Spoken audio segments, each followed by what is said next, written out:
I'm going to call the meeting to order on Wednesday, February Something funny. 25th, 2026 at 6 o'clock. On iPhone, can you identify yourself, please, for our secretary? The person on Zoom, iPhone, can you identify yourself, please? It's muted. You have to unmute your phone. Because, they got bombed at the DRB meeting. Tell me about it. It was pretty bad. There. Oh, got a hand raised. Not just my person. Yeah, I would remove them if they don't announce themselves just because of the issues we've been having. How do you do it? I can't do it, right? Will can do it. Yeah. Will, there's no way you can. All set. Oh, you did? Okay, thank you. Okay, that could be bad. Okay, first on the agenda, call the meeting to order. Roll call by secretary, recording secretary. All members are present. Considerations of any changes, additions, or removals to the agenda. Approval of minutes for January 20th, 2026. Judy was nice enough to do those minutes. Did anybody have any I have something because I remembered. in your own minutes? Well, I didn't have the time that we adjourned. And I have question mark if you look at the minutes right at the end. Oh, geez, I think it was like 7:40. Yeah, I went home Yeah. and when I was doing it, was like, oh my God, I didn't write it. Does Zoom keep track of that, Will? What time we adjourned? No, okay. No. It would probably be on the video that they had of. Yeah. Yeah. Just make up a time. So, gonna I was say. tempted, but I didn't. So- We will have timestamps, so if you said when the meeting began, then you can just count the minutes, I guess, but that's as much as I can offer. Sorry about that, everybody. okay. I just missed it. I'll entertain a motion to accept the minutes for January 20th. Or I'll make a motion. Do I have a second? I was absent. Okay. Will we accept that Ted, with a second. time correction eventually? Yeah, well, we can discuss now. Oh, okay. Okay, so I'll look at the video online and get the time correction and send it to you, and then you can send it to Okay. the planning room, right? To post to Erin. Yes. Okay. Okay, all those in favor of accepting the minutes but adding the timestamp, signify by saying aye. Aye. Aye. Any Aye. opposed? And the minutes are approved. Comments from citizens? I'll just give you one. Just I guess as, that would include me. Yep, I'm acknowledging Eric Eld and then I'll Thank you. acknowledge you, okay? just by statute, folks do not have to give their name or address to attend a public meeting. So, although I understand your fear, removing that person may not have been, the right thing to do, because they don't have to give their name and address. Okay, Thank you. thanks for letting us know. Welcome. And Mr. Fillmore, would you have a comment? Yes, my comment is specific to the proposed changes to Ludlow sign code. I spoke to Jared earlier today and he suggested that I participate in the call. My wife and I have been making signs 37 years this month actually. So we've got a little experience in the area, manufacturing signs, designing them, installing them, and a lot of experience with sign code over the years in towns all over central Vermont and southern Vermont. And I looked through the proposed changes, and I applaud your efforts. Sign code is always a tricky issue. Particularly your efforts to increase the square footage allotments is definitely, I think, a move in the right direction. And I'm always keen on quality design, tasteful design. So I'm not one of those sign designers who likes a lot of square footage. And before I go any further, is now a good time for me to throw these comments out here, or should I wait until further in the meeting? Now's a good time. What do you think? Okay. Well, I looked through the proposed changes, and I have some recommendations in 3 key areas. Okay, I'm gonna change my mind then, Todd, because we are gonna take a look at it, so we'll, make sure you get some input at that point. Absolutely. Okay. Thank you. Okay. Any other comments? All right, gonna move on. Notice from the chair, the only notice I wanna give is that, once you've said something, we've heard it, it's recorded in the minutes, it doesn't have to be repeated. And the other thing is we have a lot on our plate this year. We have to redo town zoning, make all the changes that we need to make because of Act 181, and also any changes we've seen over the last few years before it was looked at. So we have a lot to do with that, and we need to work on the municipal plan. We've kind of had it on the schedule in January, but never actually got to any meat of it, so. I'm just gonna ask people from the public if you could hold your comments until the board gets to weigh in. And I promise I will let you comment before we act on any sort of a motion. And so if you could just give us that leeway so board members and our liaison to the select board and our planning director can weigh in before we have public comments, I'd appreciate that. All right, town zoning updates with Martha from Mark. And we're gonna include our signage chapter and public outreach that we're supposed to do as part of our grant. Take it away, Martha. Can I have permission to share my screen? Yep, you're on now. Oh, are you? Okay, Yeah, you just did that, right, Will? okay.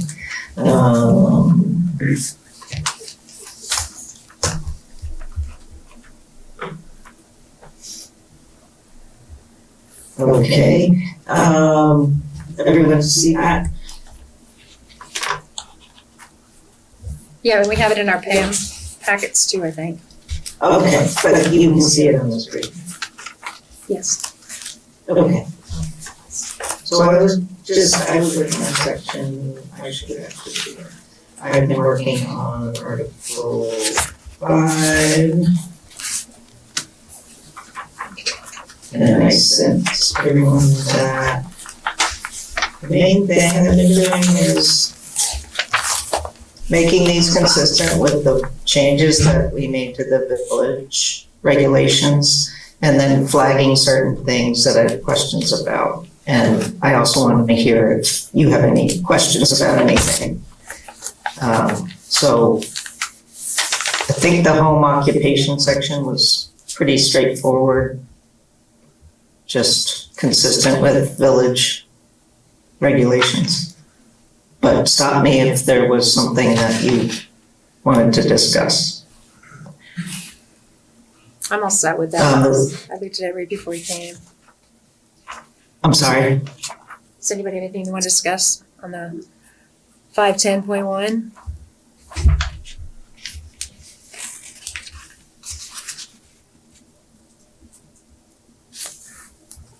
And 510.2 didn't change. 510.3 was one of the things that I flagged. These first two parts about landscaping and traffic circulation and such, those are in your site plan regulations already. And the public uses that are specified in 221.5A are subject to site plan review. So I think you can eliminate those two things if you want to, and then 3 and 4. Fortunately, the way the screen is arranged, it's covering up my comments, but there were changes in Act 181 that preclude you from having densities, size, height, bigger setbacks and such for residential uses. You can do that for non-residential uses. So number 4 was a fairly easy fix to just add non-residential. I could do something similar with 3 if you want to go in that direction. Another suggestion would be to include these in site plan review and then just delete this whole section. We'd have to move 3 and 4 to site plan review because 1 and 2 are already covered. So I didn't know if you had thoughts about that. Okay, so you're asking if we want to eliminate the whole section because it's covered in 221.5, except for 3 and 4 would stay and would be Right. added to 221.5? So 221.5 is a list of public uses that you have to allow, like churches and schools and hospitals and things like that. And I don't remember the section off the top of my head, that site plan, I think maybe like 261.2 or something. So we could reword 3 and 4 and move them to the site plan section, and then we wouldn't need this section. So eliminate 1 and 2 and move 3 and 4 with rewording to site plan section. Is that correct? Well, 1 and 2 Yes. are already in site plan, right? Right, so it's redundant.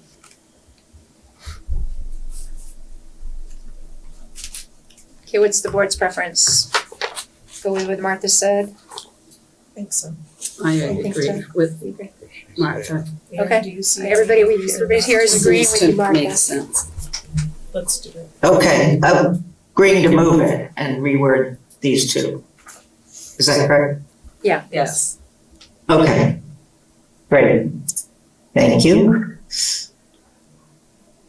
And so you have this abandonment of structures in accordance with vacant and dangerous building ordinance. That's what it says in the village regs. I didn't know if you have that same ordinance for both the village and the town. Yes. We do. Okay, so then that's fine, that language. Okay.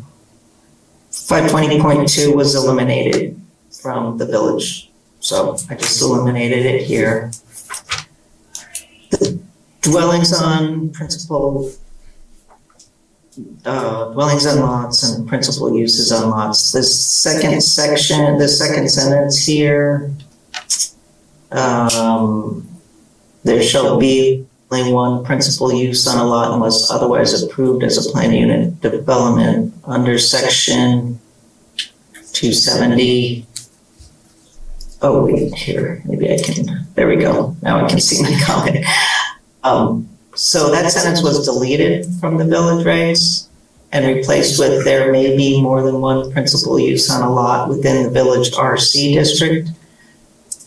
I didn't know if there's a specific district where you would like to have a similar section, or you want to just delete this sentence. Maybe town residential commercial and town residential commercial 2 for multiple uses. Anybody? Yeah, So that makes sense. TC 1 and 2? Yeah.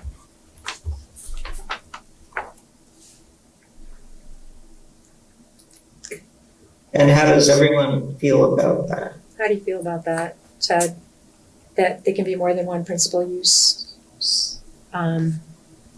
Now it's in the village of commercial, and now it would be in the town commercial residential areas. Why not? Yeah, why not? Yeah. Is it, it's residential, commercial, not just, Residential, commercial. yeah, cause she said C, just C. It's our it says town residential commercial, it's, Yeah, no, I know this too, but So it's RC1 and RC2. Yeah. Okay. Okay, I can make that change.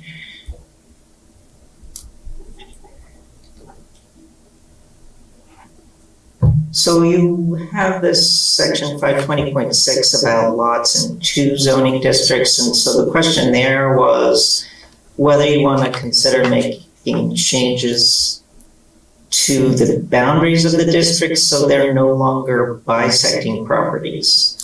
I think we've talked about this once before, but I don't know. There's been a decision, not that I recall. Martha, what have you seen in some of the other towns? Have any of the other towns in our region gone after this, like if they, just to fix lots that are in 2 different zoning districts? Or is this? Yeah, I'd have to look for that. I mean, I was most familiar with West Windsor and they follow parcel boundaries. So Right. it just makes it easier, so you don't have to try to figure out this percentage of the lot is in this district and this percentage is in that district, you know, just trying to apply multiple different standards and such to the same lot. Is that an easy fix or? No. Yeah, that's maps, that's, I'm just gonna ask a question. What if, you said, or if the standard was, if there's a parcel that's in two districts, whichever district the majority of their parcel is in is considered the district they're in. that makes sense. That sounds like an easy Well, then fix. you could just redraw the lines that way, which would make it clear. I mean, one thing you could do is, we talked about having an open house, public forum sort of thing with the maps out and everything. And if we made those changes, we could show it the way it was and the way it's proposed, and then let people come in and comment on it. I think that would be a great opportunity if the merger occurs, because we're gonna have to update our maps anyways, and then also look at maybe some new zoning categories, zoning districts, because our map hasn't been updated since 2016, I think, I wanna say. And then this will give us an opportunity to kind of refresh, revamp all of our zoning. Maybe align it more with the state Absolutely. And definitions of, you know, the areas. What do you think, Ted? You sound like you I wanted to. agree with Judy. I Yeah, think that's a start. The second thing I'm thinking is location. Location means a lot. What does that specific lot have for an effect on everything in that area? Right? I mean, I don't know how you do that, but you certainly yeah, have just to something look to at it consider that way. there, because it could make a. Can a lot like that work in that area to be up a notch instead of being in residential commercial? I don't know. And every lot's gonna be different. Or the You're other gonna way look around at different too, they- situations yeah. and they're all, I don't know that you put a rule on it at this point. You gotta kind of figure that out with the map, what you just said. yeah, That's the way I look at it. yeah. So maybe we should make Judy's change now, and then later on, you know, with the I maps and think everything. that my first thought was how much the lot was in the different category.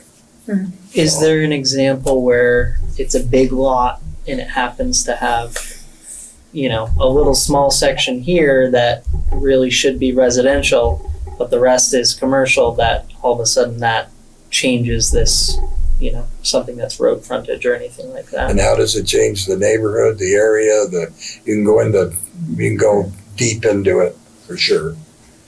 I think it's gonna be a heavy lift that should be Absolutely. looked at after we Definitely. update. We'll Yeah. put this as guidance in our town plan, that this is a criteria of ours, and it's on our to-do. But it's gonna take several months and Jean, do you- property notifications and.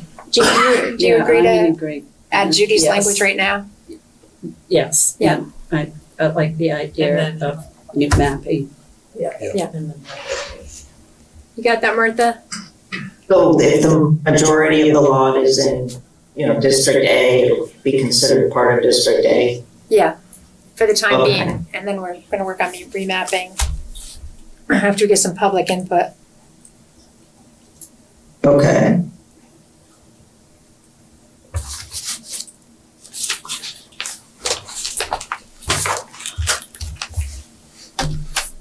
This is just the same as what we did for the village. I almost skipped over this. So you have in the mobile home section, you have, so we can issue a temporary permit for the storage of mobile home or trailer used for storage purposes, which may not be connected to water or sewer, may not be used as a dwelling. These permits may be renewed. It doesn't say how often or for how long, so I didn't know if you wanted to be specific about that. this one actually comes up a lot in my office because, and I'd be curious your intention or your interpretation of this, Martha, because I'll broadly use one example. There's an applicant who has an RV that a gentleman has been living in, needs to be connected to water and sewer. Could we see these as like accessory dwelling units for, I mean, with the new statute for maybe certain individuals that are having a difficult time finding housing, with mobile homes? Yeah, I mean, this is storage. The interpretation of this is storage, but also people using trailers and whatnot on their property to help house individuals that are having a hard time finding housing, basically. Because we have another code section too that I was going off of for that. I don't think there's anything that would prevent you from using a mobile home as an accessory dwelling unit. Right. I mean, you can only have one per lot, so there's that to consider. But I just was meant, this one's just for storage, so. Right. Okay. Does anyone see any reason why they shouldn't be able to get their permits renewed for the storage units next to their mobile homes? What is it? Is this like, hey, I want to put a trailer and park it in my driveway for the year? It looks like that. It's just like if you have a mobile home and you park it in your driveway. So like plenty of people have RVs. Right, exactly. And they keep them in the driveway. Right. We're saying you need to have a permit if you want to buy a camper? And that's what I'm wondering. I feel Well, like this is just about storage. This is storage, mobile Yeah. homes. Oh, wait, is it For the more storage of mobile them. homes for storage? Oh, I see what you're saying. And storage trailers? Is that what we're saying? mm-hmm. Well, why don't we put 4 in there and then it will be really clear. Mobile homes for storage. So just for the tax classification and property taxes, so travel trailers are considered sited if they don't move for 6 months or greater, and then therefore can be taxed. So sited doesn't necessarily mean hooked up to utilities or all, it's just it hasn't moved for 6 months. So this, it kind of, it's conflicted. I obviously, we avoid that at all costs because, the same thing, someone parks, their RV, their fifth wheel, their driveway, it's personal property, it's registered on the road and all that. But in Vermont, there are a lot of people that becomes the best option to live. And then they can file homestead on those domiciles, so we have to look at them differently. Because otherwise you're filing a homestead on vacant land because we're not taxing the travel trailer. Which you can't, live on a vacant piece of land with no building on it. So this I think touches on that, basically saying that travel trailers need to move every 6 months or else they become Well, this is a year, looked at like as permanent structures.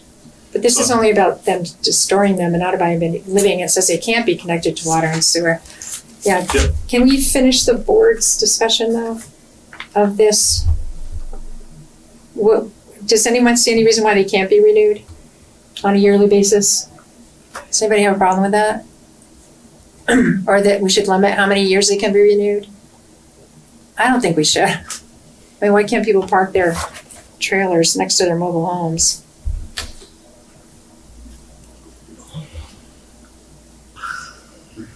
I just Next don't to their understand the house. whole point of that. That's what I'm thinking. That's literally what I'm lost. thinking. Yeah, like, So why do we what are even we have doing? it? Yeah. What? Yeah, it's- why do they need a permit? Yeah. Just to. Jared, can you think of any reason why they need a permit? There's one instance where somebody bought a lot, then they bought themselves a manufactured home, and were not prepared to live in it for quite a while. Mhm. They didn't have a place to put it, so they were permitted to put it on their lot until further notice. So they're storing their actual mobile home. On their lot with no water, sewer, or Right, anything? not hooked up, not anything like that. So I don't know how So it plays into. Do you think they need a permit for that? Is your opinion that they need? I defer to Aaron. What do you think? If it's in our regulations, they're gonna get a permit for it. So What if would it's you- not in our regulations, then But if it's a mobile home intended to be used as a home, But it's not hooked to water and sewer in this definition. the way we are interpreting it, if the wheels are off and it's cited, kind of like what Ryan said, because then it's for tax purposes, then it becomes kind of a structure that can be relocated. Depends on if there's wheels or not. What do you think, Ted? You need a permit to put a storage trailer, tractor trailer, call it whatever you want, on your property. So you need a permit to put that on your property. Okay, After that, I don't know what to think. okay. I think a box trailer is very different than a tractor trailer. Well, you slide a box in there, you buy one of those containers now for Yeah. no wheels. Yeah. I have storage, I have tractor trailer storage myself, and that has wheels on it. Paid for a permit back in the day, whatever, blah, blah, blah. Probably should be paying for a permit every year. I don't even know what the rules are.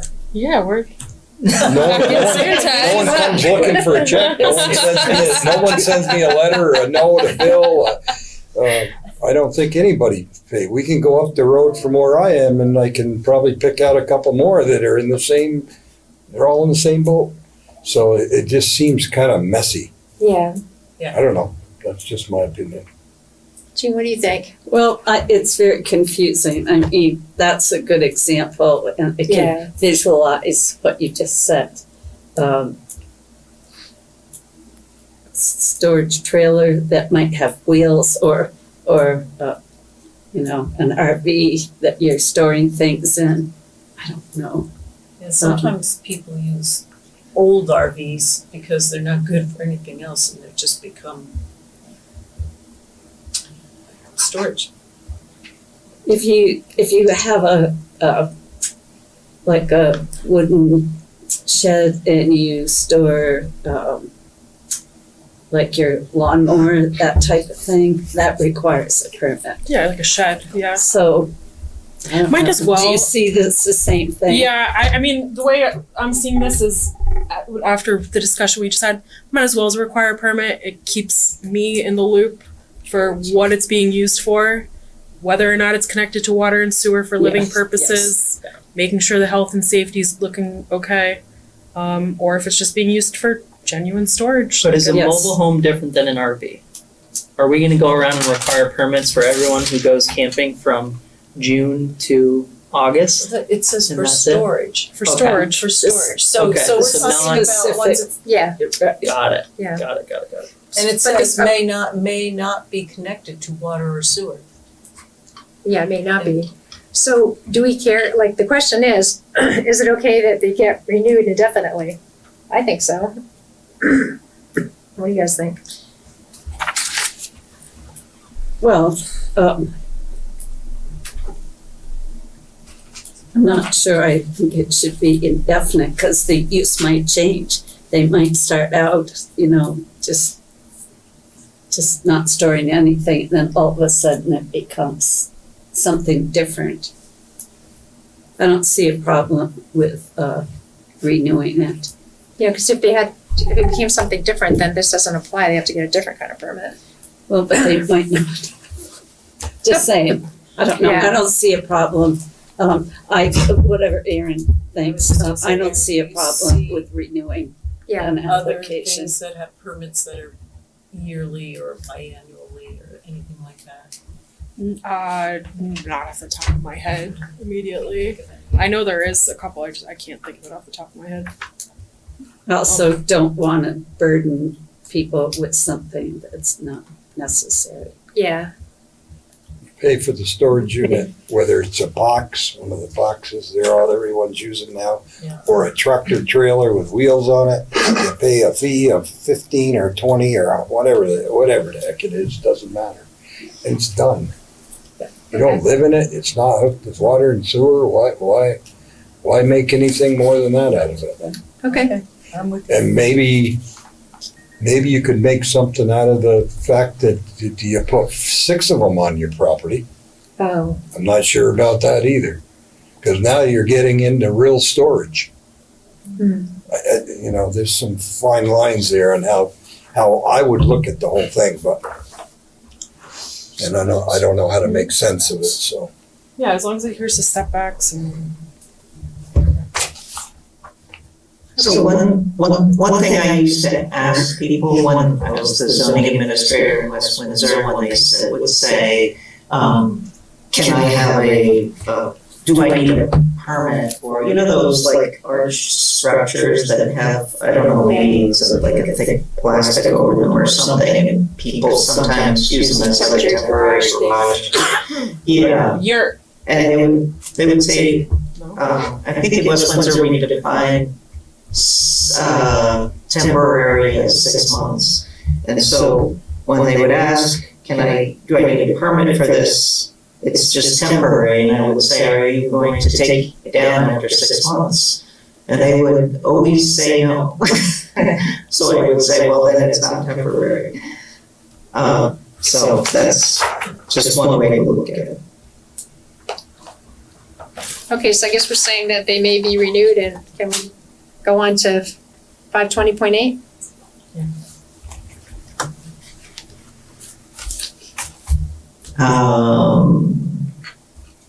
So you're saying they may be renewed and no changes?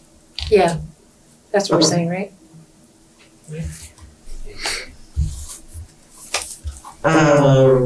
This is just the same as it is in the village regulations. The reduction of lot areas. Fences, Aaron just was notifying me that you approved flood hazard and river corridor bylaws for the town. So I changed this slightly, so it doesn't refer to Article 6 anymore, now refers to your flood hazard regulations. Okay, There's just a typo wrong number in here, it should be 3817, 3817. But we just have to keep that flag, so if you do end up merging with the village and the regulations merge, making sure the correct one gets transferred over. and then mark that the next sections are all things we added to the village, right? That we need to add to the town, like 52014 to 52018. Yes, that was, and by 2014 was a new section in the village, so that's why it's all red in there. There's this one section about principal uses that I think is a little unclear. And just because the statute's very strict about saying you have to treat a house with a accessory dwelling in a garage, say, or a barn, exactly the same way you would treat that parcel if it just had a house on it. And I guess this isn't strictly contradicting that, because it talks about principal uses and an accessory dwelling would be an accessory use. I just think it could be clarified and maybe just with the definition for principal use.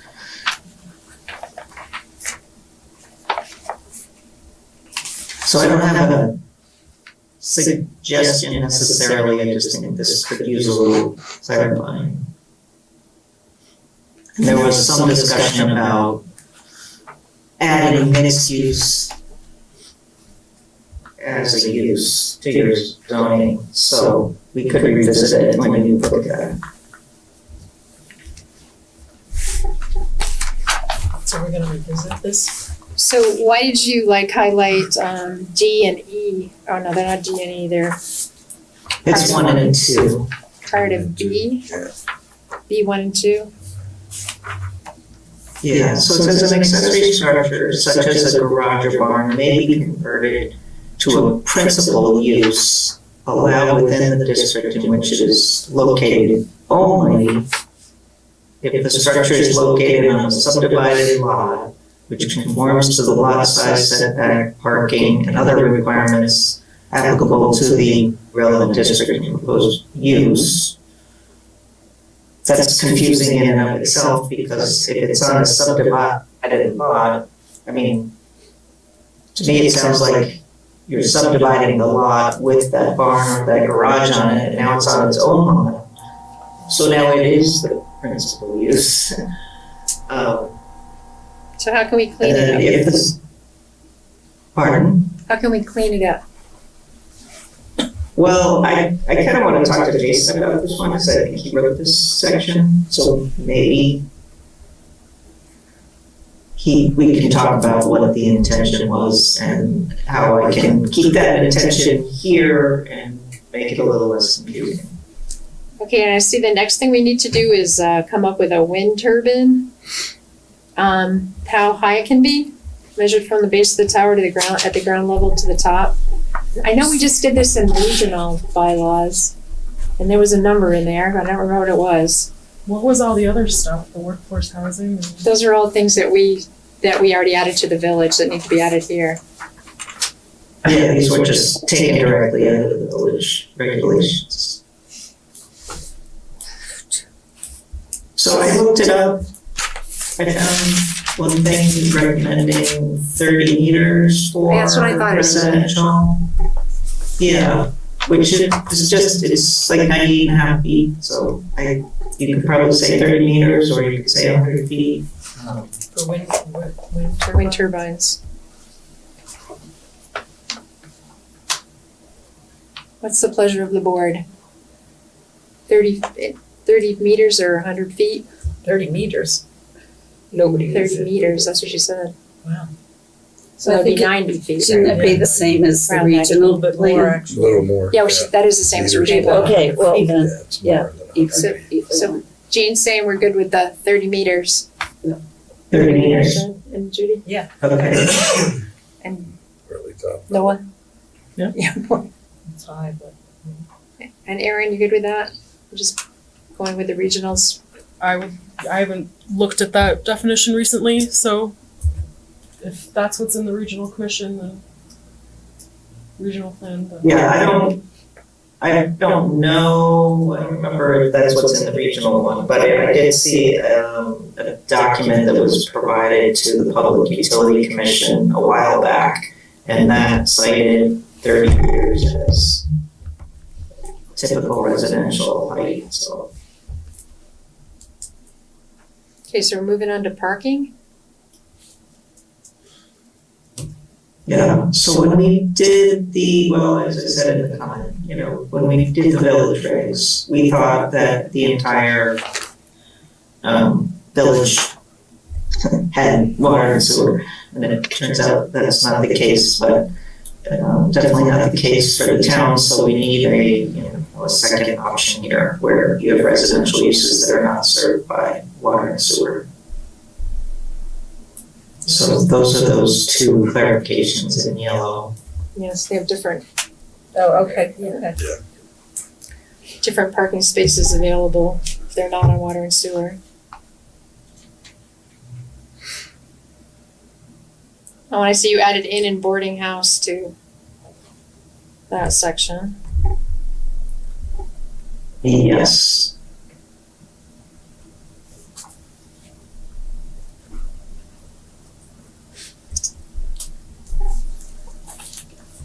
Yeah, I was wondering about the wording for the parking for the workforce housing.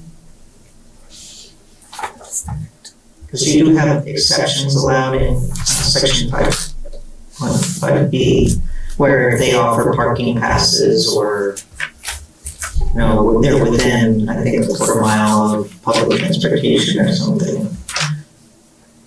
I thought I read 0.5 somewhere. Yeah, 0.5 miles of the stop for public transportation.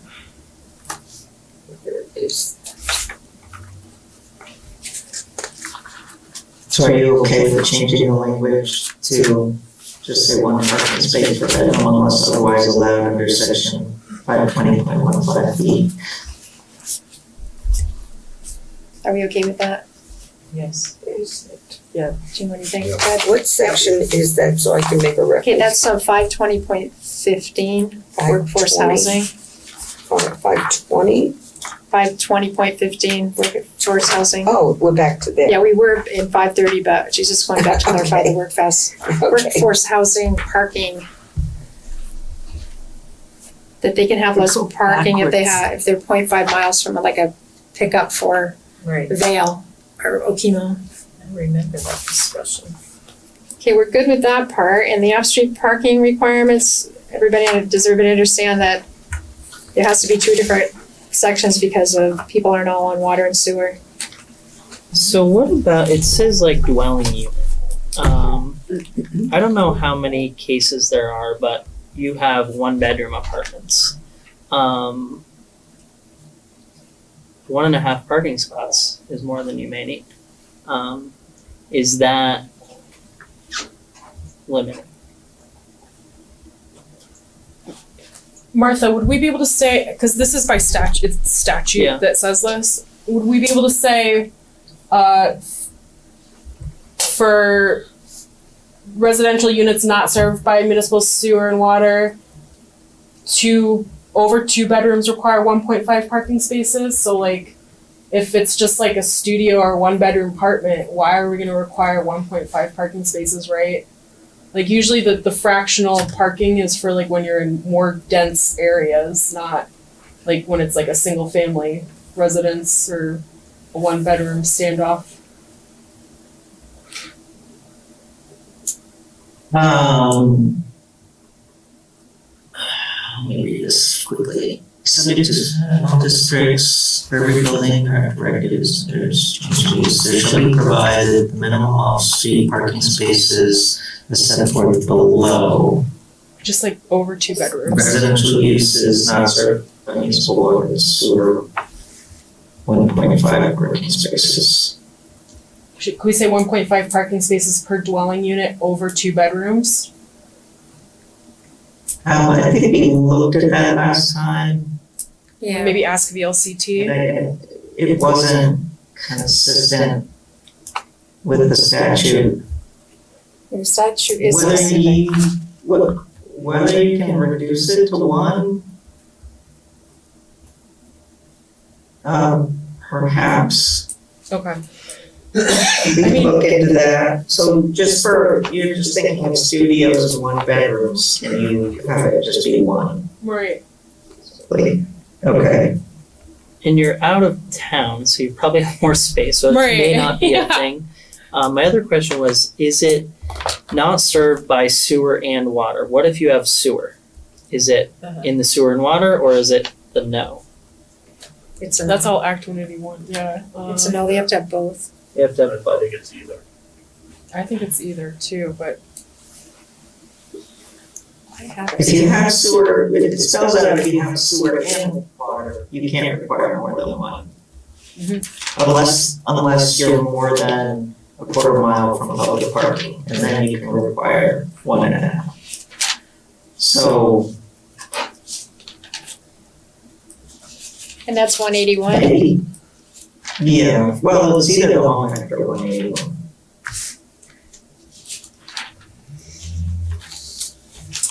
But I'll look into that if you can do that.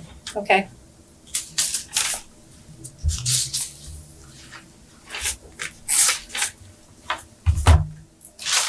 Okay, so moving on to page 60. Did you say yes to the language for workforce housing parking? Yes, Okay, everybody weighed in. Yes. okay, thanks. And that was it. That's all the questions I had. You didn't have page 60 and 61, those and stuff? It's a lot of red stuff.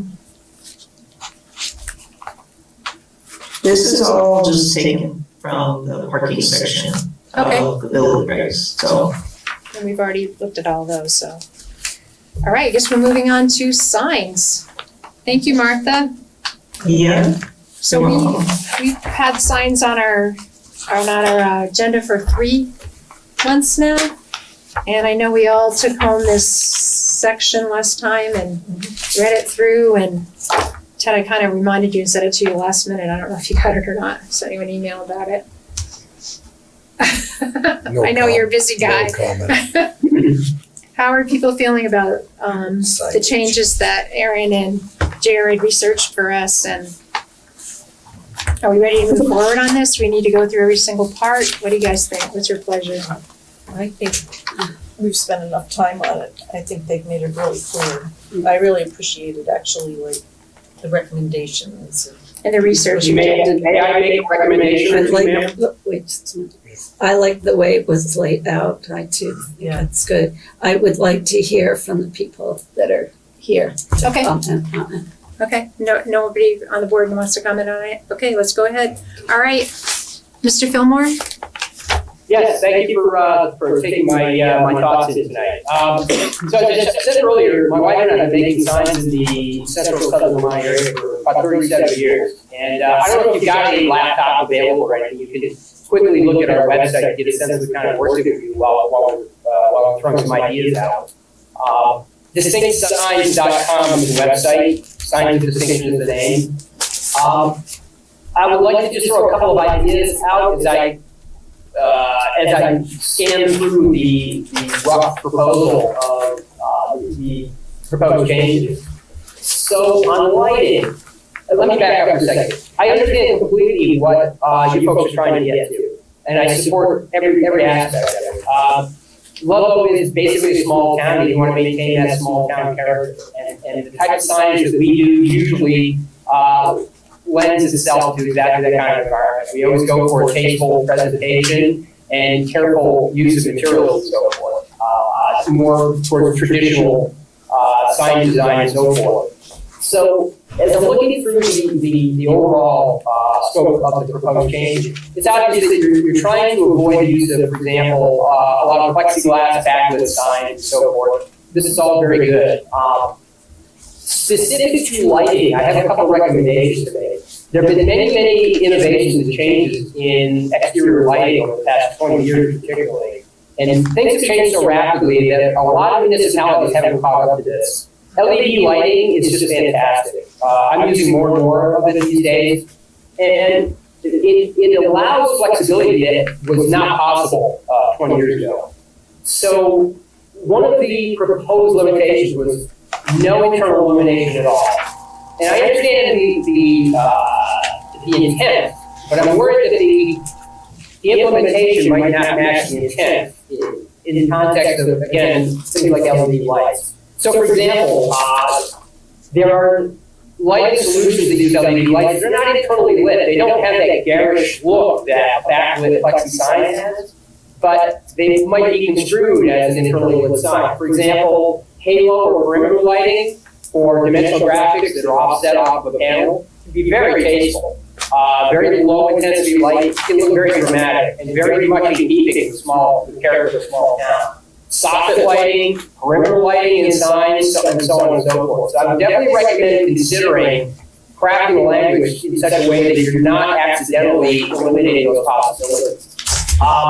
There is a reference in the proposal to specifics regarding color temperature. I would not advise that. You're suggesting limiting bulb color temperature to 3000 K. That's like old incandescent bulbs, and it's not a neutral color.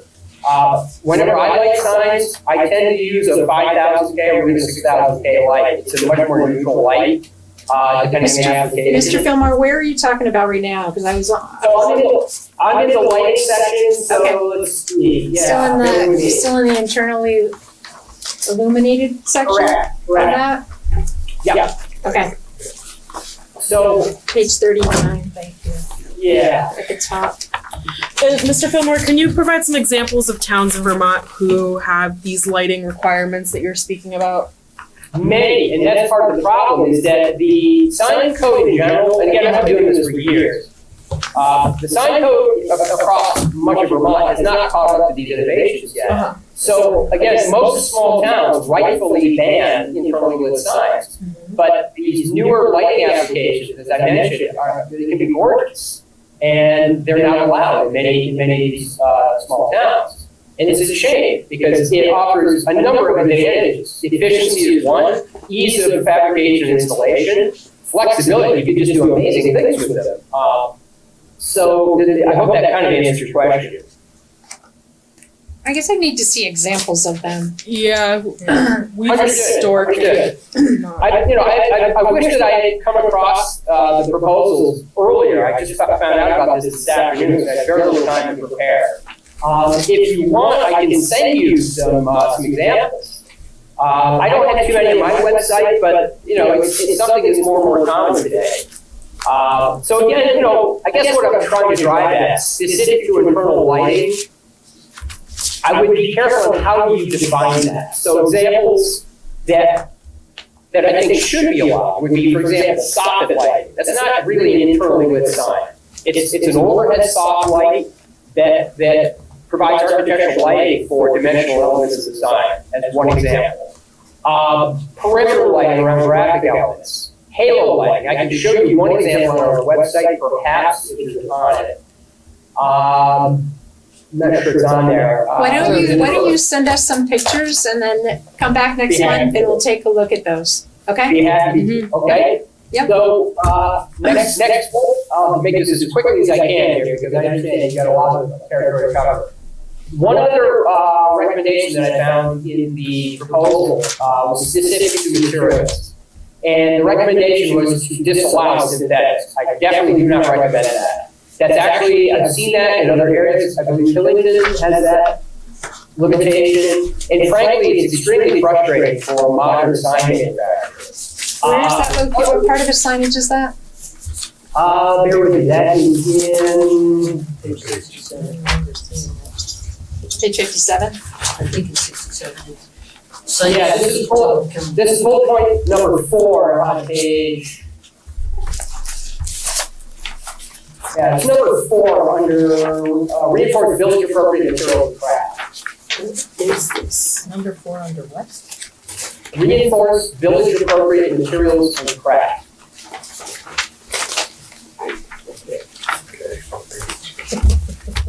We got multiple page numbers here. Because more than. There's different pages on the website than there are in the section, the sign section. Yeah. Okay, so page I'm 16, looking down. did he say 67? The sign section starts at 47 online. I don't have any page numbers. On page 11 of the document that Jared sent me. That's page 62. So it just says page 2 of 4 on the copy. Oh, okay. The photocopy. I don't have it. That's what we started. Okay, so tell us what you want to tell us about materials. Okay, I can just read it. It says several comparable communities prescribe materials to maintain traditional aesthetics. Traditional aesthetics are excellent. I have no problem with that. Killington requires wood or wood-type products for signs, with plastics discouraged unless reviewed by the DRB. The problem I have with this is the plastic look of a sign really has very little to do with the material choices, as much as it does the way it's manufactured and painted and so forth. And again, if you were to look at our website right now, you would not be able to tell the difference between many of the signs that I made out of wood 25 years ago and those that are made out of synthetics today. When they're painted, you can't tell the difference. The material is not the issue, it's how it's designed. So one of the problems with forcing wood design is that quality decay-resistant wood has become extremely difficult to find and very expensive. There was a time 25 years ago you could get redwood, you could get clear cedar, there were a lot of options. Today, those options have largely dried up, unless you've got a very deep pocketbook. The new standard for sign materials today is largely synthetics, and I use a ton of PVC and high-density foam. And again, they're painted, they're fabricated in such a way to give you a very traditional look without all the headaches associated with wood. They don't rot, they don't peel, they don't split, they don't warp. They're just a far superior material. They also lend themselves to more modern fabrication systems like using CNC machines, which I also use. So I would definitely not go in that direction to prohibit the use of synthetics. I would definitely encourage good design with an eye towards traditional feel, absolutely. But you can achieve that very easily with modern synthetics.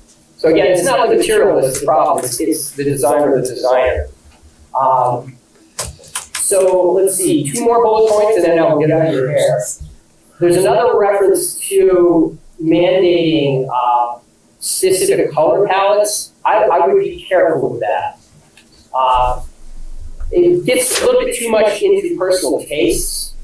And the reference, I'm looking for the actual bullet point number. Bear with me.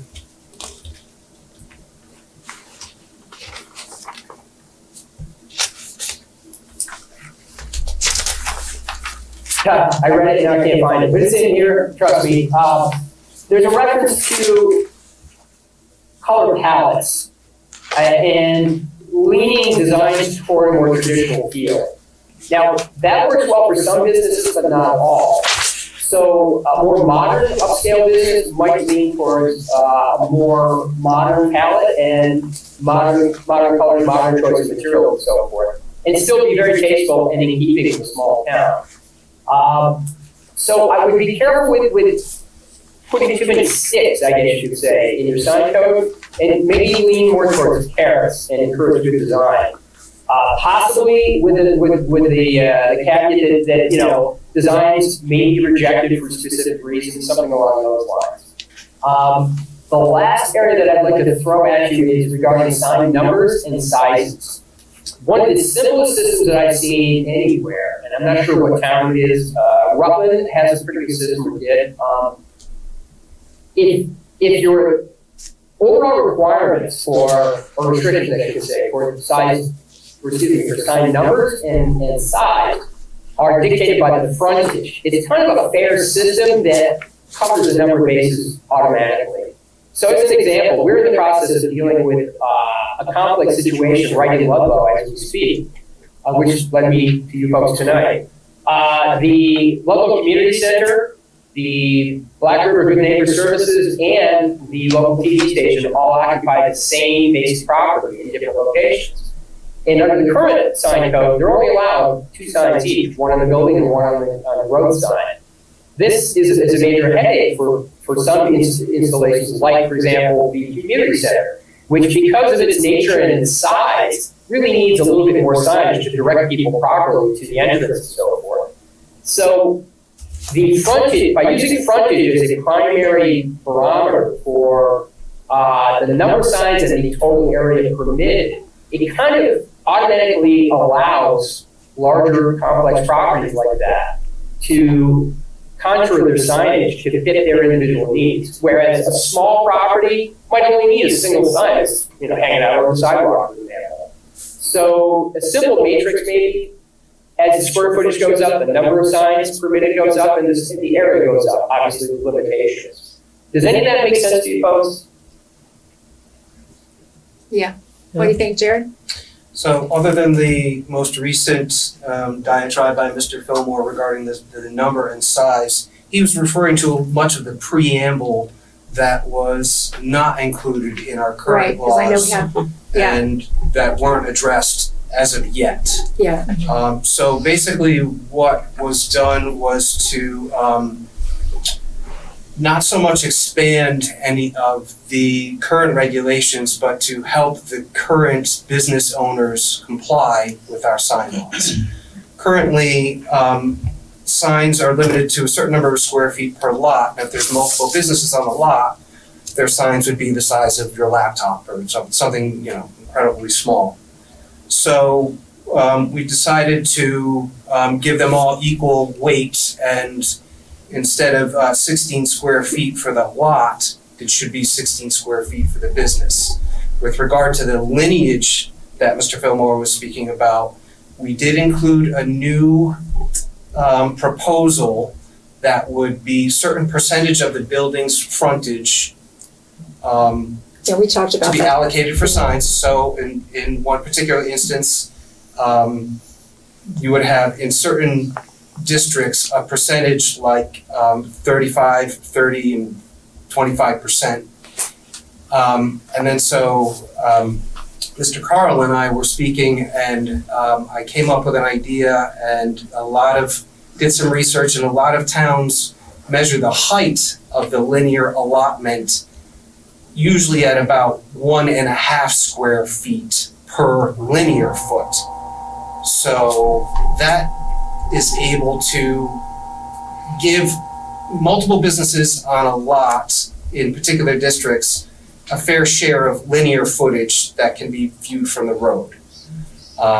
So if you have 3 businesses and 30 square feet allotment, you would take 1.5 square feet times the 30 square feet, and then that would be allowed for all 3 businesses to divide up however they like. Yeah, I know that was supposed to be So like your that's- first change here, because we've talked about that. So the actual 1.5 square foot, which is average for the state of Vermont for linear footage, wasn't put in here, but it was just really discovered over the past day. How do we measure that linear footage in terms of height and, so What do you that- guys think about that? Think that's an addition we should add? Yes. Yeah, me too. I'm good. Yes, Everybody? absolutely. And that's found in a new footnote regarding the maximum size under A1 permanent signs, number 5 is the new footnote that's regarding wall signs.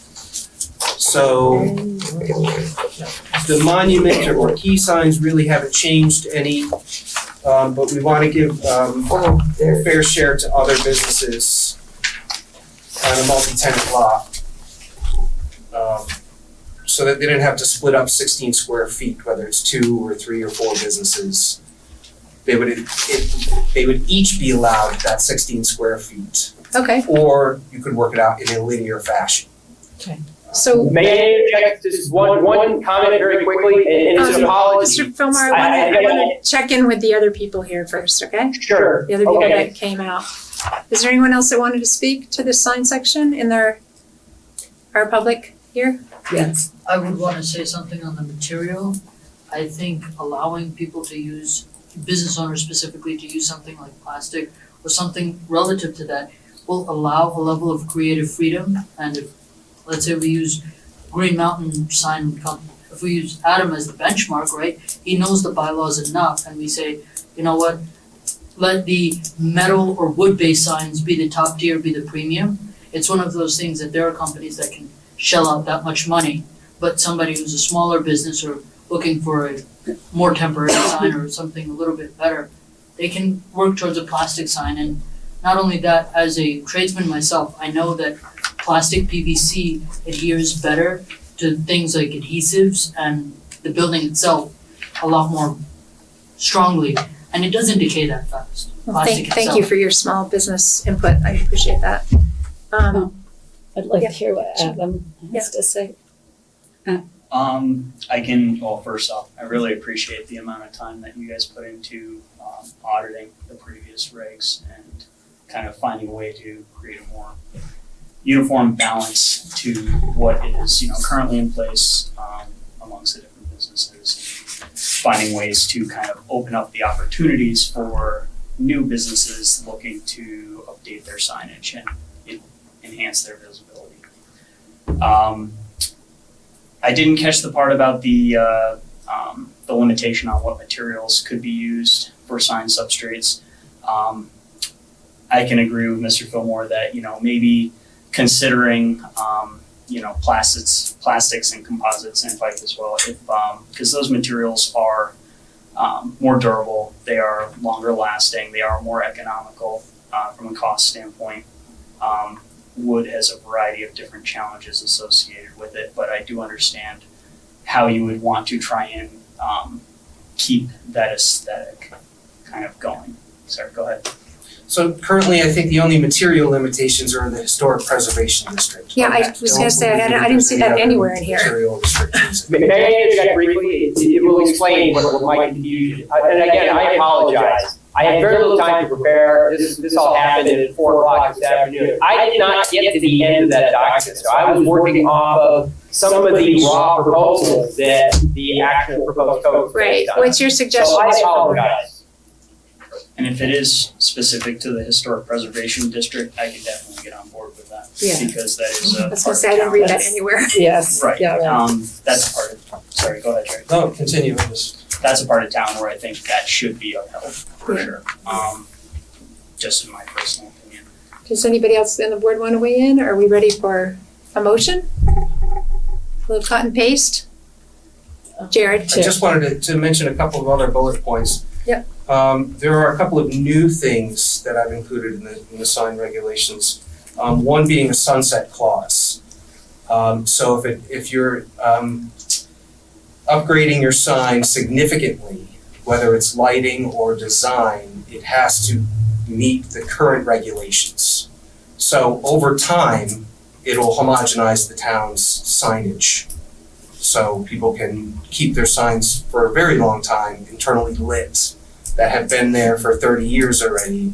But suppose maybe in another 20 years or 30 years, it'll be more homogenized across. How do we feel about that sunset clause? Because that would be no more grandfathering of old signs. I support that. And that allows people to keep their current sign, but if something happens or if they want to remodel, then they can conform to the current sign regulations. I agree. And I think that that's a very important part of this regulation. And are there any other changes in here besides from the last time? Yeah, significantly, yeah, so lighting, so if you're gonna upgrade your lighting, at least you would have to come into compliance with the current lighting. Design would have to be the whole package lighting, and interior window signs were a little bit confusing because people put their business sign logo on the inside of the window, but some people put the products that they're selling in their window. Some agencies have, television screens displaying their products. We'd like to suggest that an interior business sign on the inside of a window be treated the same as a wall sign for square footage for the business. There's also a state statute that says if your business is closed, you should take down your business sign. So I think that's not in here, but I think we should add that. Just as a reminder, because people look at these and maybe not go to the state statutes.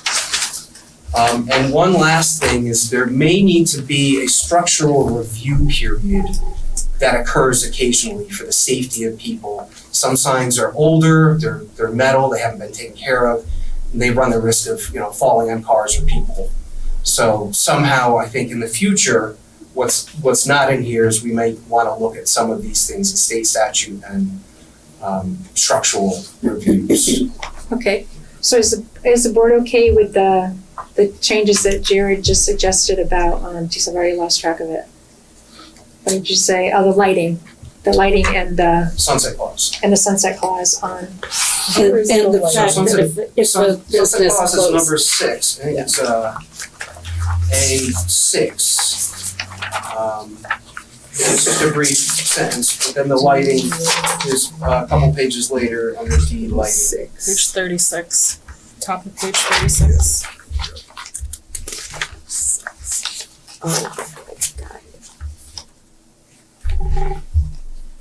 Oh, yeah, in blue.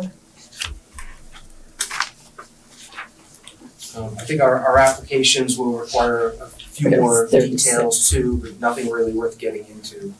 Kind of like photos and, a little more Okay, than just a drawing submission, We wanna see what it's gonna look like, we wanna get an idea of what other signs are around it, so. So my question is, under lighting, are we going to consider any of the recommendations about soffit lighting or perimeter lighting or halo lighting? Or just go with what was here? Because we may have new information. We have a business that has an awning with a light behind the awning and the letters are translucent and it looks nice. Yeah. But it technically, is it considered internal lighting? It's borderline. No. No, okay, so we have a business that actually has a very nice sign with some halo lighting on it. And, it does give that effect, but is it internal? No. So we can be So flexible. you're saying we can allow that? It's already It's up to allowed, yeah. Aaron. Okay, good, that's what I wanted It's to know. not internally illuminated. Okay, that's what I wanted to know. What does refreshed mean in number 6? A design change, a letter change. There's one business in town that dropped half of its name and they went ahead and just put up a whole nother sign. So they've got to comply. And so they would have. Okay. Yeah. All good. If you painted your sign, if you That's what I'm- maintained, That's kind of where I was Is going that- to. Not maintenance, I wouldn't say maintenance. if my old wooden sign is rotted, and I replace that with an exact replica, do I need to, In a different material perhaps for longevity? or say, like, I am not in compliance, I'm not gonna change a thing, but I need to do that, is that, That's why I asked about refreshed. But you have to, Refreshed director. means what? It can go, he's going in the direction, I know what I'm thinking about it. Who's gonna draw that line? Say, what is refreshed mean? I'm not trying to make Design or anything color big out of change. any of this, but Right. it's a word that doesn't But make a lot of, good- new is new. Cosmetic alterations. Maybe you put that in as a Okay, definition. well, all I'm saying is, honestly, one way or the other, I want people to refresh their signs. I want them to make them nicer, better. I want them to be lit better in the good ways that everyone's talked about here, but refreshed is a word in that little. Well, I said maybe that needs to go under definitions. Yeah, we need to find Yeah, it. how about that? Just a thought. and is there language when Todd comes to Aaron and says, I got this awesome sign, it doesn't follow that code, what we have written, but the intention, I know the materials thing isn't the same, we're not including that, but in that example where, hey, this is something that is reflective of the intent of our zoning, but it doesn't comply with that zoning, is there the ability, or is that, maybe that's DRB? I saw that To that. Jared did put something in here about development review board if it goes over a certain threshold. At the end of the day, zoning can be highly interpretive, as long as it meets dimensional standards. If there's other opportunities for a better marketing opportunity for a local business that we have in town, it's a discussion to be had. Okay, where does the board, is the board And I ready have to one other close? thing, closed If I business, may, I have one more comment today. I think a I board think our member select wanted to board talk. member, yeah. like, not, I'm closed for the day, like, I'm gone out of business. Right, exactly. Yep, Yes. because we do have a couple closed businesses who have not taken their signs down, so Thank you that's for that, something because I we're. was Yeah. wondering Yeah. myself and I forgot to ask the Mhm. question. One quick side note, on the very first page, there's a sentence in caps that says, this does not apply if a landowner has more than one freestanding sign. It's almost counterintuitive, so I think that whole statement should be removed. Otherwise, you would put in my own long diatribe about how you can choose to have no monument sign and just a bunch of wall signs. Personally, I think this does not apply if the landowner has more than one freestanding sign, should just be removed. It just doesn't make sense unless you can come up with a scenario. What I- page was that? Very first page and under signs. There's so many pages. The very first thing. So Jared, it sounds like you have a few more tweaks you wanna make, maybe bring it back to us? I think that would be wise. Okay, let's do that, That sounds good. and let's move on. May I make one more observation on lighting before you folks, Suggest something. Yeah, Jean, Just, I want to suggest, I'd like to make a motion that we accept these, this zoning regulations and with the, recommendations by the planning zoning office. And I think we can add to that, and to include the comments and suggestions that Jared has made. Because we need to move ahead. Yeah. And there are always situations we can revisit or Erin can handle in her office. Yeah, we're So- not done, So that's my motion. If it needs to be worded differently. What you have is Lisa will accept help the us. zoning, the sign regulations with the recommendations made by the planning and zoning office to include comments made by Jared Jowdy. Changes that Jared suggests. Yeah, okay. Proposed changes. They can brought to Proposed. us tonight, yeah. That was different. You could do the. Do we have a wording. second? Just do the wording. Second, Is everybody Please. okay with that? Yep. Is there any discussion by the board? Any more discussion from the public? Mr. Fillmore? Yes, very briefly, coming back to lighting, if I might, this won't take long. Bullet point number 5, lighting on any new or refreshed sign shall be limited to a total of 150 watts of incandescent light, 40 watts LED or the equivalent. LED lighting must be less than or equal to the 3000 K temperature color. I have a recommendation on the LED side particularly. It's very difficult to know how much light a sign needs until you put it together. Since LEDs are so easily dimmable today, perhaps you could put in a provision that all LED systems just have a dimmer. And then you can, if there's a complaint about too much light, it can be dealt with on the site. You follow what I'm saying? Well, Mr. Fillmore, send us your pictures and we'll take a look at them next month, okay? Okay, well, this is specific to the language that's being proposed. Right. That's why, yeah. Right. And then there is, of course, the 3000 K color temperature. I guess I don't quite understand why that language is in there. Since 5000 K is considered neutral, 4000 K or so. I'd be interested in hearing why the board is thinking that you want to have less than 3000 K. That's a very yellow colored light and tends to color these signs in not necessarily a positive way. Okay, well, thank you for your input. Are there any Okay, other thank you. comments from the public? All right, I'm gonna call the question then. All those in favor signify by saying aye. Aye. Those opposed? And we are saying this is gonna be cut and pasted into village zoning and town zoning, just to be clear, that this is gonna replace the sign sections, right?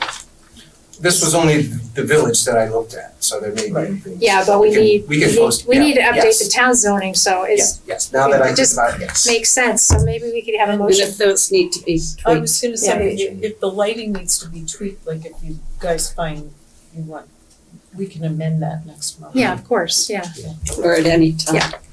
Okay, so moving ahead to the municipal plan updates. I sent everybody in your packets, you should have a list of what's required of municipal plans. It has changed for sure. There it is.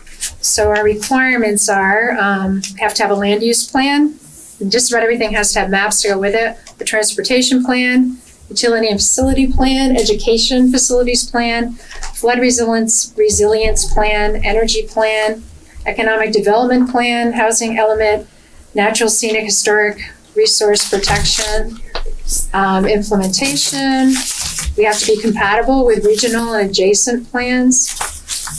And our key procedural requirements are public participation, validity, and submission. So we've got kind of a long road ahead of us. I brought up this idea to the BCA today because I needed to get permission from them, but I also need to get permission from our town manager and from the select board. I was thinking about our town plan currently started out with people's visions for the town, and that's where we need to get public outreach on that. And we have a vote coming up on March 3rd, and I thought up at the voting place, you can't put anything there that's political, but I ordered some butcher paper, if you guys are okay with this idea of putting up a huge butcher paper up there, not in the voting area, but as people walk by there, and they could just write down, what is your vision for the town of Ludlow? It's not a political thing, it's just, what do you want for our town, basically. So What's the BCA? Pardon me? The BCA? The Board of Civil Authority, I needed to okay it with them because that's everything that is about state statutes about elections and how they had to be held. So we're okaying the ability for people to drop their ideas? Yeah.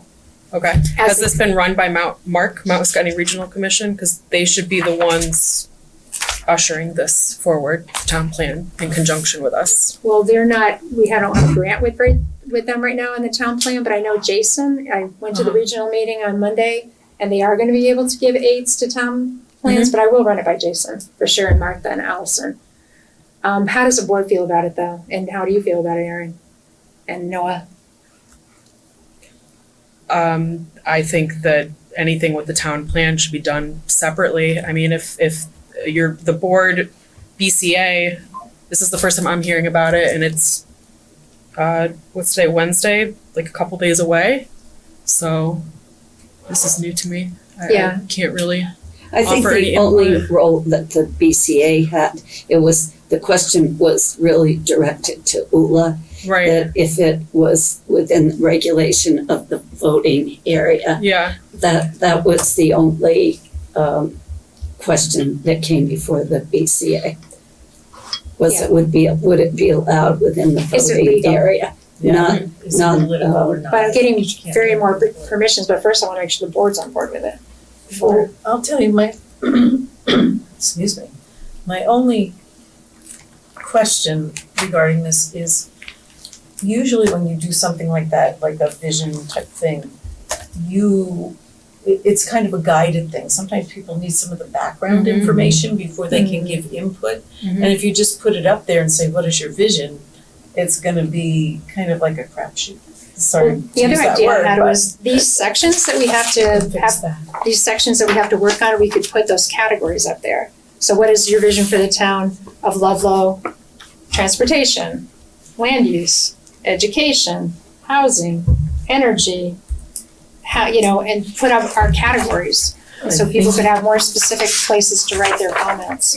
If you have it open like that, I think your first 10 people are gonna skew everyone else. Where, hey, what is this? And we're gonna copy that down. Where if it wasn't, you weren't looking at everyone else's answers, you may have a better view of what that is. I think the context is important.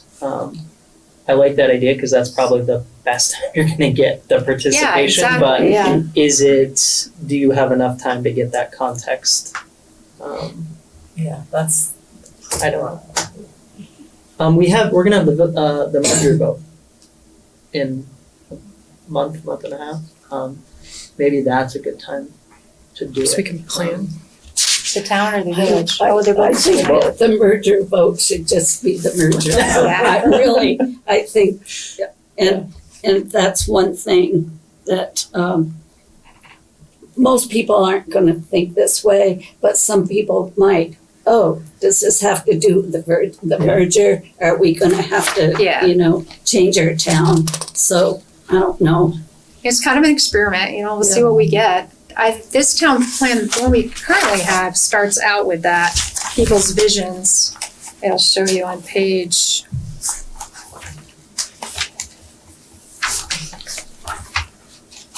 I don't think this document Page- got into the packet either. This municipal plan, this was not worked on with anybody from Mount Scottney Regional Commission or myself. Right, So- because we don't have a grant to work with them on this yet, so we're just Yes, but starting our work. they do help with this and we pay annual dues. So this is something And that Jason, they you said it prefer, will be, because I used to work for the Regional Planning Commission. They prefer to work with us on these things, because I saw what happened with Weathersfield, who took it without using us. They missed their deadline, and then that's also why the region, Mount Scottney Regional Commission area, did not get full funding for municipal planning grants because they had an expired town plan through Weathersfield. So I want to make sure it's very important that this is done correctly with the Mount Scottney Regional Commission, okay? Yeah. We will find the funding if it's needed. This is just, I'm throwing it out there. Yeah, we are gonna start though, because we're on a timeline and we won't have time until a grant we write a grant, the grant goes through, we get the grant, and then we get, Martha or Allison to help us with But Jason will be helping all the towns through this, and there are Thankfully, a lot more than one I've town that is expired right now. I don't wanna be in that situation. Right. So if you look on page Wait, I have a 4, question. yeah, go ahead, Judy. Aaron, for Aaron. Mhm. Does the the regional people, when they help us with this plan, do they do something like some community engagement? That's or an help with option. that? Yep, we can put that into an Cause I agreement think with them. that's almost like the first thing is do some community engagement. Absolutely. Right Vision. now, we need to do that with the Ludlow zoning, with our current grant with the regional. We need a public outreach piece for that too. So we could learn from that too, that'll guide us in this municipal plan, which is, I wanted to bring that up with Martha and I kind of spaced it out. But she's supposed to also help us come up with a community outreach, a public outreach thing. Okay. But if you guys could turn to page 4 and just see an example of what some of the people Is there an extra in the copy? last, right here. An example of what some of the people wrote down for their vision for Ludlow in the last plan. Oh, yeah. We want to attract more year-round residents, especially families with children. With this in mind, we will focus our efforts to improve upon the things that make this a great place to live. Ludlow is a destination for outdoor recreation, skiing, golf, and the lakes, and a number of other great assets, abundance of natural resources, architecture, thank you, history, arts, well, you get the idea. I just thought it would be nice to have some comments too in the beginning of they're obviously all very positive too. Yeah, but this sounds like something was done and these were put together as a Yeah, statement. not just Yeah, It's it not just explains somebody's that. idea, you know? It explains that in the beginning. It says that they had a vision forum and they invited people in. And I thought, what better way to invite people in than, yes, our town manager. Let's be cautious about putting up a piece of paper and asking people for their opinion when they're here for a very specific reason.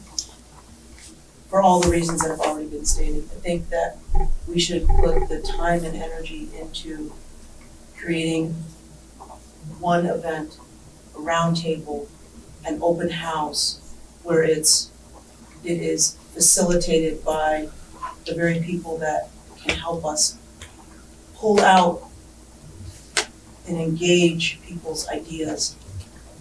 I am very worried that we put up a piece of paper and we ask people to comment on something and it takes us down a rabbit trail that we just don't have the resources to do. Or someone said it, they don't have the context in which we're asking for their input. And then it creates more work for whoever is then going to manage those comments. Okay, thank you for your input. Actually, this would only be one of many different public outreach things that we would do. I think we did like 4 for this one last time. Obviously, if people are thinking too that if it's up there and people see what, like you said, Noah, people see what other people wrote, they'll change we could just say, tell us your vision for the town of Ludlow and have a box that they write on a piece of paper and stick it in the box, if we're worried about that. I'm just gonna make a strong suggestion, again, because I worked for the Regional Planning Commission before and I've worked on many town plans, that maybe in-house, so it won't cost us anything, come up with a timeline with deadlines to make sure that we adhere to everything we need to get this passed through. And then we can work together and make sure that it's done correctly on a timeline. Everybody will be in the loop. This chapter will be due this date, this chapter will be due this date. We'll do the outreach for these chapters we should probably do at least 2, probably 1, if not 2 community outreaches for the town plan updates, especially with Act 181. Yeah, I think we should do more of that. I don't see the urgency to do this next Tuesday. No, I mean, this is the first time I've heard about that, so. I don't Okay. think it's. I think it's a good idea, Terry, but I think if we plan it out better, Mm-hmm. our outreach, if we just kind of throw it out there, it might just become really a little disorganized maybe, Okay. and I'd rather see us think it through and then do it. If you had it put together you could have something that when people vote at the merger vote, hey, we're having this public hearing in 2 weeks or something like Yep. that. Oh, yeah, that's a good. Of just like, hey, we want you to participate in this, don't And skew publicize it. that, Yeah, yeah. the only reason I was hoping to do it that way was I just thought we could get a whole lot more people than we can get on like But I an think you'll get a evening. lot of people at the merger vote, and then you say, this is what we're gonna do, and get their interest. A lot of people just Okay. don't know about the stuff that's happening. Mhm. And especially Exactly. this is a great opportunity You to might put up a display or engaged something. and- so We can create a people remember website, way- like I could do a story map, there's a lot of things we can do, but again, I don't want this to be new to me. We need to work together to do this. Yeah, okay, I'm gonna hear that I input. get it. I'm All right. gonna say this as an outsider, because I'm not part of the town board or whatever, but based on what Erin said, if we set up a deadline for it, if you send out like mailers or something to town residents specifically, excluding second homeowners and things of that nature, making sure that, okay, for like town lighting or what, town electricity or water, you know, give us the pitfalls that you've seen, rather than using a vision, because most of the townspeople won't see the paradigms that people in this office see, people in this building understand. So if we give them the pitfall, ask them to, what are the shortcomings? Then we have something to work towards, like, okay, these are some of the things that need to be addressed, and this is where the funding needs to be allocated, and you put a deadline for that. If you don't give your responses by such amount of time, your concerns won't be addressed. If you give it that finality, it might enact a level of urgency that, okay, we can get there before the grants are due. Okay, thank you for your comments. I did hope to get into some of our issues here, some of our sections here. It's already 7:30. I don't know if we want to take a look at anything here or not. I have a few, suggested language changes. Not a lot, but we can put it For what? for the town plan, I see. for sections of the town I plan. wanna know that the Mount Escutney Regional Commission has put eyes on this and agrees with the suggestions we're making. Yeah, I hear you. Okay. Should you make any changes with that before having those public hearings, for those public meetings? Well, some of the changes we can make just because there's updated things that we need to update. They aren't policy changes, they're just updating sections that we need to update. I make a proposal that we not do it tonight Okay. and put it on the next agenda. And I will check with Jason too before we put it on next, well, we're gonna put it on next agenda. But we'll check with Jason about the timeline too, and I'll work with Erin on the timeline. And maybe on our next Definitely keep me in agenda, the we loop. just talk about what is our plan. Uh-huh. Yeah. And does Our Mount plan Escutney to have move forward, not what's the municipal do plan. they have like a recommended, hey, this is step one, step two, step Well, yeah, three? I went to that workshop and that's why I'm presenting this stuff tonight, because I went to that workshop on how to approach your municipal plan. Yeah. That they had. I have notes from that here.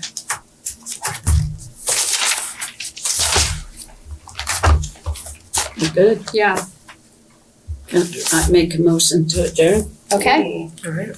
I'll second that. Oh, wait, we have a comment from Mr. Alden. Mr. Alden, number 9. Oh, yeah, other business, comments from board members and citizens. I just made my comment. Are there any other board member comments before we? Okay, Mr. Alden, you've been very patient. No, thank you. A couple things.